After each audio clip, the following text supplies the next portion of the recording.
Today I'm going to show you how to create this abstract prism pattern. I put this on a cylinder, a cube, and a plane. The cylinder and the cube may be a bit harder to render depending on your video card. If that's the case, I would recommend just rendering it out on a plane or even using something like Sheepit, which is a free online rendering farm. This is what our end node setup is going to look like. To set up the scene, I'm going to get rid of this cube and the light. I'm going to hit Shift A and bring in a cylinder. Then hit R, X, and 90, and then hit Enter to rotate it along the X-axis by 90 degrees. Then hit S, Y, and 2, and then hit Enter to size it along the Y-axis by 2. Don't forget to hit Control A and apply that scale. Tab into Edit Mode and hit 3 to go into Face Select, and just grab these two faces and hit X. Just delete those faces. Hit Control R and you'll bring up the edge loops, and just use your mouse wheel to scroll up until you hit 18. You can see the number changing in the bottom left corner there. Left click when you're ready, and then right click to leave them in their original spots there. Tab out of Edit Mode and hit N to bring up this box. We're going to make the cylinder a little bit larger by changing these dimensions. I'm going to change this X to 5, the Y to 5, and the Z to 10. And then let's go ahead and hit Control A and apply that scale again, so all these scale numbers are reset to 1. If we click on the camera, we can adjust these location values as well. Why don't we set these to 0 and the rotation to 0 as well? And then we can kind of see it just looking straight down inside of our cylinder here. And then let's set the X rotation to 90. You can grab that camera, just hit G, Y, and just bring it this way a little bit. Pretty dark, so let's bring in an HDRI to light our scene. I'm going to go to the World Properties, and then click next to Color. There's this yellow circle. Find Environment Texture and click on there, and then go to Open. And then you have to find where you've got some HDRIs. I've got some free ones from HDRIhaven.com. I'm going to bring in Sunset in the Quarry. If we hold down Z and move our mouse up, we go into rendered mode. We can see our HDRI now lighting our scene. I want to create a plane. I'm going to bring it in with Shift A and just move it down with G and then Z. And let's size it up by a factor of about 15 there. And then I'm just going to tab into Edit Mode and grab this back edge and hit E and then Z, move it straight up. Grab this edge here and hit Control B. We'll just create a bevel, add like 8 or 9 loops or so. And then just tab back into Object Mode, hit W or right click to Shade Smooth. And do that to this object as well. Need to make sure it's smooth shading. If we orbit around, we can see the light sources back here. I just want to rotate that around. So I'm going to split my screen, change the left side to the shader editor, and change it from object to world. And now this right here is our HDRI. So if we click on this image texture here and hit Control T, that's a node wrangler shortcut. That just allows you to have this texture coordinate and mapping node. And the mapping node allows you to rotate the HDRI. So if you look, you can change this Z and it'll rotate where that light source is. It's very, very handy. So I'm going to change this to 160, and now our light source is coming from over here. I'm going to click back onto object here, and let's set up some simple materials for our two objects here. The background, let's just hit new, and we'll call this background. And then for our cylinder here, we'll just hit new again. We'll call this color tunnel. Let's also make sure to go to the render properties and change this to cycles. I'm going to change it to experimental as well. And GPU, if you have that option, it'll make it a little faster. Then come over to the modifiers panel. We're going to add on a subdivision surface modifier. Just click adaptive subdivision. Then come down to the material properties. This is how we enable the displacement. It won't work unless you do this step. Just come to settings, and where it says displacement, we're going to change it to displacement and bump, or displacement only. I'll try one. Let's just do displacement and bump. That should be fine. Let's also add an array modifier onto this cylinder here. Go back to the modifiers. Just click on array here, just to make sure it's above the other modifier as well. And for X here, we're just going to hit 0. For Y, we're going to hit 1. And we should have applied the rotation there as well. So since mine is on top there, I'm just going to hit Control A, click on rotation. Now it's working fine. Let's add 4 of them on, but be aware that this is going to increase your render time and might slow down your computer. You can always try this on a different object, like a plane, which I'll show you later, or just do less array. I'm going to grab this here as well. Just go into face select, grab the remaining face, and hit G and then Y just move this back so we're not so close there. It's looking better. So just quickly a note too on the adaptive subdivision that is going to change the geometry based on where your camera is. So if you're doing an animation, it might not be the choice you want. I did use adaptive subdivision during the animations that I made, but you can see the geometry does kind of change while it moves through. So maybe you want to unclick this and just set the render level really high instead. It's up to you. Okay, we're finally able to start the texture now. I'm going to drag this window across so we get our shader editor across the entire middle area. And then I'm going to change the top right to my 3D viewport. Make this a little bit bigger. And we'll just hold down Z, go into rendered mode. I'm going to turn off the array for now. That'll make it run a little bit more smoothly while I'm in rendered mode in the viewport. And we'll just move this principled BSDF out of the way for a moment. I'm going to hit Shift-A and then just search. I'm going to bring in a Voronoi texture. Just place it right here and hit Control-T. And that's going to just bring up the texture coordinate and mapping node. We're going to be coming out of distance, and we're going to go into a displacement node. I'll just place that right here, and it's going to go into the height instead. And then this is going to go into the displacement. We can see immediately we've already got something interesting happening there. Let's click on here. We can see that the pattern, actually, we can see it better here. We can see that the pattern is stretched along the y-axis. The reason is because this mesh is just twice as long on that axis as any other one. So to change that, I'm going to come out of Object here. That just makes it uniform. It also makes it kind of a different size as well. It's much smaller. On this Voronoi, change the scale to 2, and then just move it up a little bit. We're going to hit Control-Shift-D, and that duplicates it while leaving it attached to this mapping node. We're going to change the scale on the bottom one to 1. We're going to change both Voronois to the same thing, and that is Smooth F1 Chebyshev. So Smooth F1 Chebyshev. And then the smoothness we're going to change to 0.1 in both instances. You can see that Chebyshev is a very different texture than the Euclidean. It's much more square and mechanical looking. And if you want to refresh your viewport at any time, change the adaptive subdivision, you can just hit tab twice. That'll refresh it there. I'm going to hit Shift-A, just search for a color ramp, and place it right here, and Shift-D that, so we've duplicated it. I'm just going to run color from this bottom Voronoi into that one there. What we can see is we've just got these two black and white maps. This first one is a little bit smaller than this second one. This second one's a little different too. It's not that whole Voronoi pattern. It's just different textures, or pardon me, different gray values for each cell.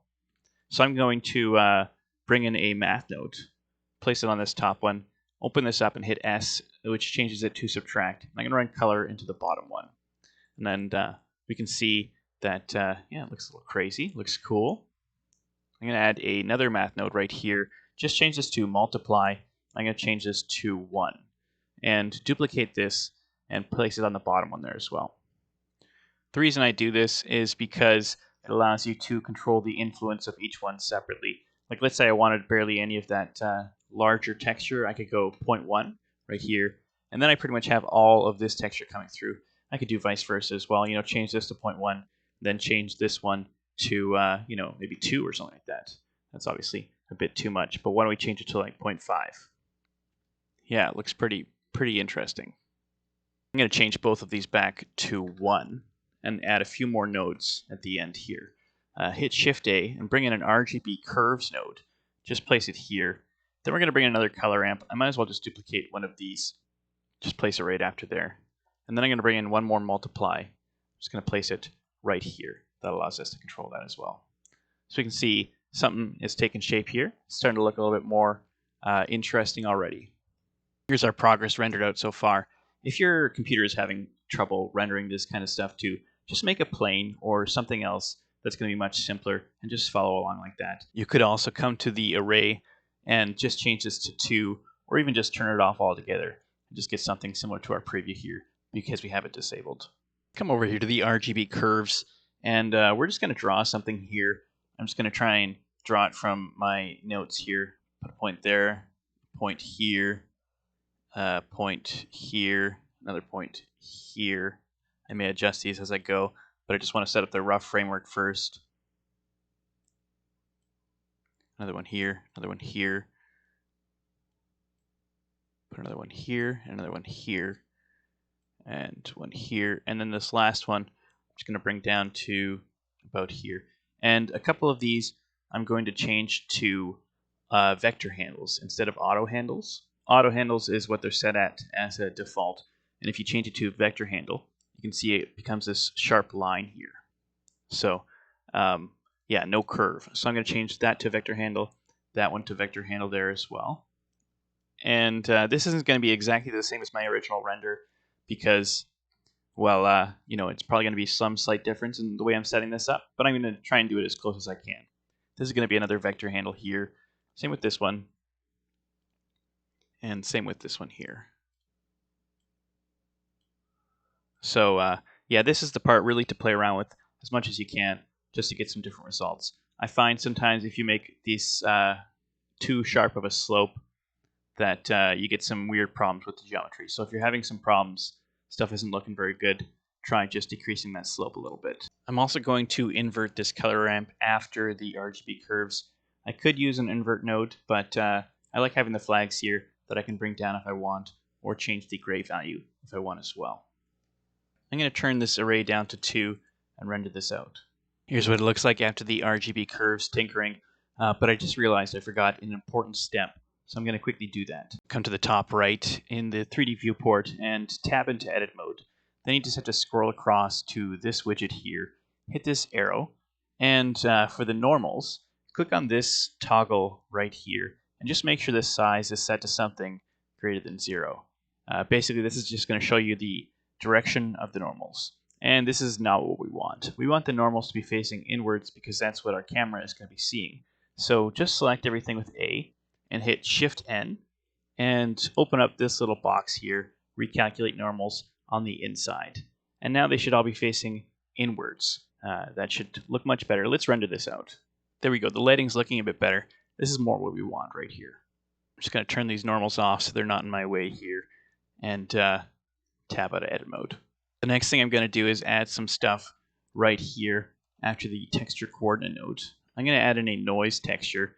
Just place that right here. And I'm going to change this to 0.5, the detail to 4, and the roughness to 0.3. Then I'm going to bring in a mix RGB, place that right here, and run object into color 2 there. Here's a quick render of my progress. You can see there is some kind of jagged sawtooth patterns here with some of the mesh. You could fix that by you know, going into the let's take a look actually really quick. You could go into this RGB curves, make some of these slopes maybe a little bit less steep, or you could also change the displacement here, or maybe our material is going to fix it as well. Lastly, you could come down to here and change this dicing scale, just decrease it a little bit. If you go to like 0.5, it'll be twice as much detail as 1. Next, I'm going to bring in another noise texture, just place it right here, run object into the vector there as well. And this is just going to be 0.5 for the scale, and everything else is going to remain the same. I'm going to bring another mix RGB and just place it right between this mix and this noise right here. And I'm going to run from this noise color into a color ramp. And by the way, I'm not sure why this was the case, but I guess this factor should be going into color 1, not that color for that top noise. So for whatever reason, this one's coming out of the factor, this one's coming out of the color. You don't have to do the exact same, but you just get closer to my original render if you do. Anyways, this color ramp right here, we're going to bring the black up to 0.14, and the white, we'll bring that down to 0.33. Then I'm going to plug this into the factor here, and this hex code should read CCCCCC. So it's a little whiter. Here we can see a quick render of our progress again. The last thing I'm going to do is just make 2 quick adjustments here. I'm going to change this multiply to 1.3, so one right before the displacement. And this mid-level, I'm going to change to 0.7. Here's a quick render of our progress. Now that we set up all the displacement, we can start on the actual material there. So I'm going to come out of generated here, and I'm going to bring in a noise texture, not change anything, and then I'm going to bring in a mix RGB Just place it right here. Run generated into color 2, and we'll set this at 0.7. Then we're going to run this into a separate XYZ node, and then a color ramp right after that, coming out of the X. For this color ramp here, let's set it to HSV and then far, and we'll set this color right here. The hex code is going to be 662C16, and it's kind of a reddish color. Then we're going to bring that up to 0.3. We're going to leave this top one at white and bring this down to 0.74. You might be tempted to make this a color as well, but I find the white gives your eyes a chance to rest. It's much easier to appreciate the color when you have some color lacking in some parts of your image. Plug this into our principled BSDF that we were saving on the side there, and we are going to change the metallic value here to 1 and the roughness to 0. Then I'm going to duplicate this principled BSDF. I guess I'll just change the metallic back to 0, and this roughness is going to be at 0 as well. This transmission is going to be at 0.1, and just make sure this color is set to E7, E7, E7. Let's now mix these two together by holding down Control-Shift and right-clicking and dragging from one node to the other. And I'm just going to swap the shader inputs that these ended up in as well. Then I'm going to bring in a layer weight node, place it right here. I'm not going to change anything, but I'm going to come out of the facing and just bring in a color ramp and place it here. I'm actually not going to change anything on the color ramp, but it's just nice to have it there as an adjustment. Once that's plugged into the factor, we can look and see what it looks like coming out of this mixed shader. And there we go. That's our texture done. Let's try rendering it out and see what it looks like. Here's the render progress so far. You can see some noise because of the transmission right here.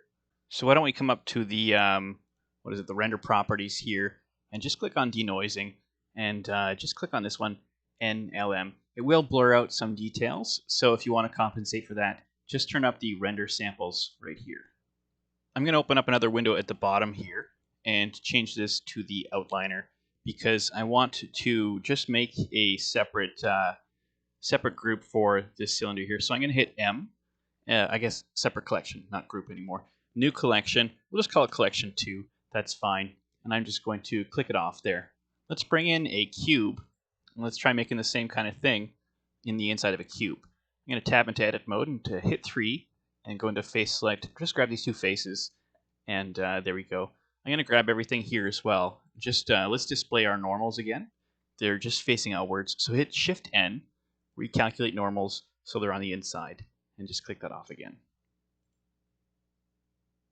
I'm going to go into camera view, and while I'm still in edit mode, I'm just going to size this up so that it kind of just reaches the end of my camera there.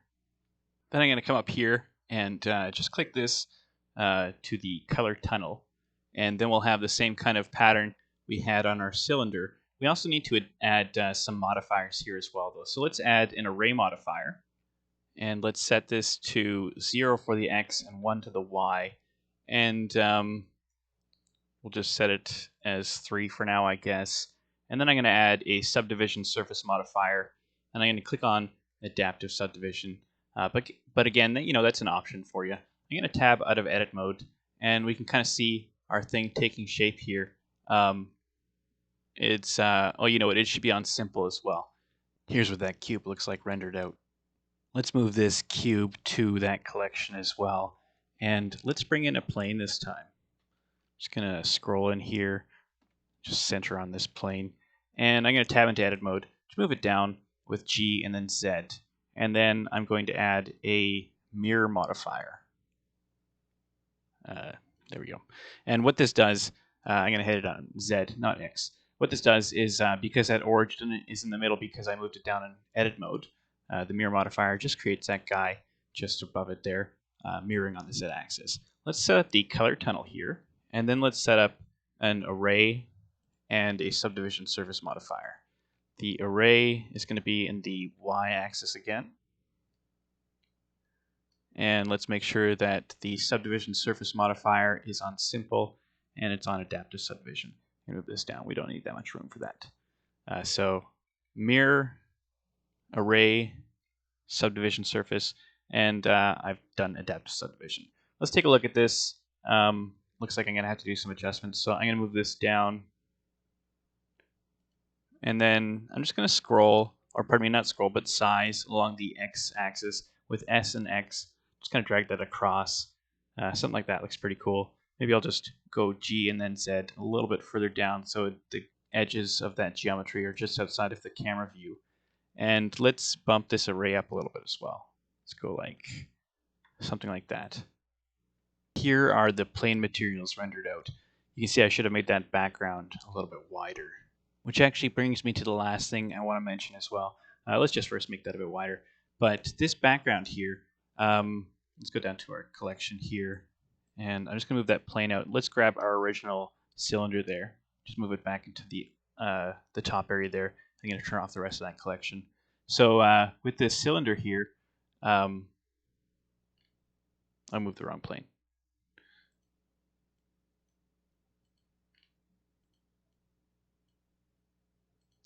There we go. We've got that background back again. So with this cylinder here, it is reflecting through the transmission, this background. But if we wanted, we could come to this Object Properties tab here and go to Visibility. And if we turned off this transmission right here, it would mean that basically everything that's coming through this transmissible object here is just from that HDRI now. And we can see it through here, that background, but we can't see it through any parts here. To demonstrate, actually, why don't I just get rid of this, and I'll just bring in a cube here. And we'll just change this to principled BSDF there, and I'm just going to crank the transmission just to 1. And the roughness to 0. So now we can see the background through that area there. So it's kind of interesting how that works. It's just kind of useful if you want to get some different effects coming through and you don't want that background to come through the transmission. Changing stuff around can be daunting with this shader. You know, it seems like there might be a lot to it, but just try tweaking stuff in small amounts and just see what you can come up with. You know, you could change this from Chevy-Chev to Manhattan or something. Maybe that would be interesting. You could obviously change this RGB curves, make it simpler or make it more complex. If you are wanting less of this jaggedness, another thing you could do too is bump up this smoothness to 0.2 or something even higher. And like I said, you can come to the dicing scale and bring this down to maybe 0.5 or even lower. But that is going to take quite a bit longer. And if you're already having trouble rendering these, you know, it's going to be, you know, pretty tricky, pretty lengthy. You might have also noticed that I've got a few things here that I didn't really adjust, like these color ramps, for instance. You know, I just put them in and I didn't change anything. Same with these multiplies.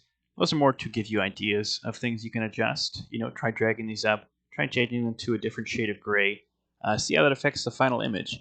Just try and think about why it's doing what it's doing.